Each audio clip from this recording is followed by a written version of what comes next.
I increased my eBay traffic over 15% by doing this one simple thing. What's up, y'all? It is your girl, Sarah from Sarah Styles here. In today's video, I am going to be talking about if returns are even worth it. I will link the video up here that talks about all the different options for returns, but instead of telling you what I did and here's what I do, you should do it as well, I'm going to walk you through step by step on things that I actually look at to decide if turning on a certain return or turning on seller pays shipping back is actually worth it for me. But in April, I turned on seller pays shipping. So I offer returns. They have 30 days to return an item to me. Previous to April, they would have to pay shipping back to me. eBay claims that if I pay for them to ship it back, that's going to increase my sales. And so I turned it on, and in today's video, I am going to show you guys what I'm looking at to decide if I'm going to keep this strategy or if I'm going to change it. All right, so we are going to be looking at five different things to help me decide if this strategy works for me. And regardless of what strategy that you guys try, these 5 different things are going to help you decide if it works for you as well. We are going to look at return rates. So did my return rate increase? Are people returning more items? That's going to make a difference whether I decide if I want to do this or not.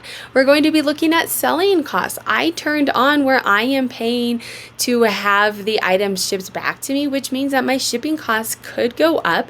It also means that because of some of the other metrics that I have, and I will link this information down below, but this made me into a top rated plus seller, which then means that my fees went down. So we're going to look at the impressions.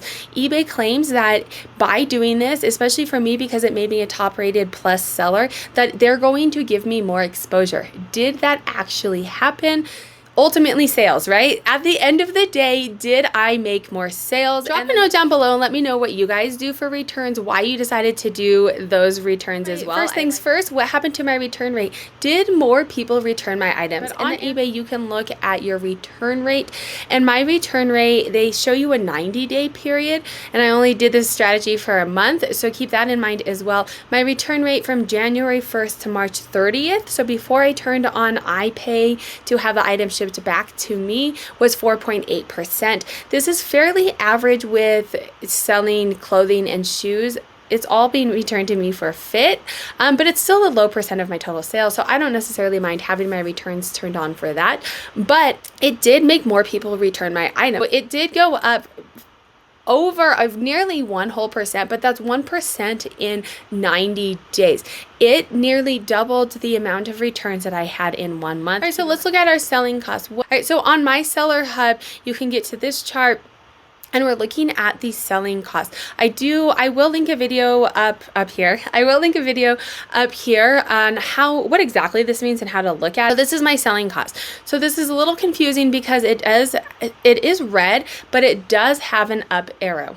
So this means that my selling costs went up, but because it's selling costs, that's more money that I'm paying, less money out of my pocket, it's actually bad. So red means that it's bad because the arrow is up. It's kind of confusing because red in your sales would have a down arrow, an up arrow would be green because you're making more money, right? So keep that in mind in the selling cost.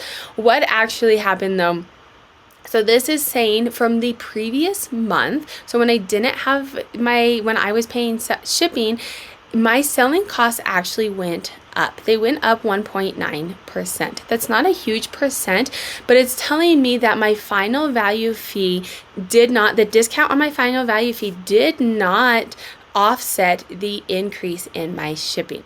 Before we look at my sales and impressions, if you guys want to learn how to make more money and not just, hey, here's what I do data-driven strategies. Every strategy that I do, I am looking at hard numbers to help drive those strategies, and I'm showing you how to do it as well. So make sure to hit that subscribe button, and don't forget to save this video so next time you're trying to figure out what you should do for returns, you know exactly what to do and how to decide. eBay says if you turn on returns, you get get a boost, and if you turn on seller pays for the return, then you get a boost. Let's look and see if my impressions increased. Impressions means the amount of times that people are seeing your item. And you could see absolutely my impressions went up 15.6%. So they're not lying. They did give me, I think the majority of the reason that this happened for me is because this boosted me into that top rated seller plus category. And so it did. They gave me more impressions, but did those impressions convert to sales? So you can get here by going up to my seller hub. I'm under performance, and then I'm just on the summary tab. You can go to sales to get some more in-depth information, but for the purpose of this video, this is enough information for me. I kind of like how it has the sales and traffic next to each other. So did it get me more sales? And the answer is no. My sales were actually down from the previous month when I was not doing this. They were down 5.7%. But I'm going to come over and look at this chart because I don't know that this is enough information to say this is not worth it for me. My impressions were up, so I did see more items. However, my click-through rate was down. That means more people were seeing my items, but they were not clicking on it. So this leads me to believe that either people weren't out shopping as much, which I think is probably the case because I'm comparing April to March. March, there was a stimulus, right? And I absolutely noticed the week that the stimulus hit people's banks account was my best week of the year. So I do think that it plays part into this. I don't think my sales were down because I changed this one metrics. I think they were down because in March there was a stimulus check and in April there was not. And then also you can come down here and see my sales conversion was 0.3% down. Overall for me, is it a strategy that I'm going to stick with? And the answer is for me right now, I'm going to do it one more month. My selling fees did go up, but that's not a huge enough swing for me to be like, stop, halt now. I'm losing a lot of money because my impressions were up. If my impressions were also down or net neutral, I probably wouldn't. I think my sales were actually down because we went from a month that I had a stimulus check to a month that we didn't. As well as April, there was a seller update, and the week that they were doing some stuff on the seller update, I was noticing issues on my eBay. Pages weren't refreshing, and a lot of times when you do something on the back end, it impacts the sales on the platform. So I'm going to actually keep this in place for one more month and see if it does increase my sales, because the impressions are there and it is not enough of a financial burden on me right now to not impact my sales.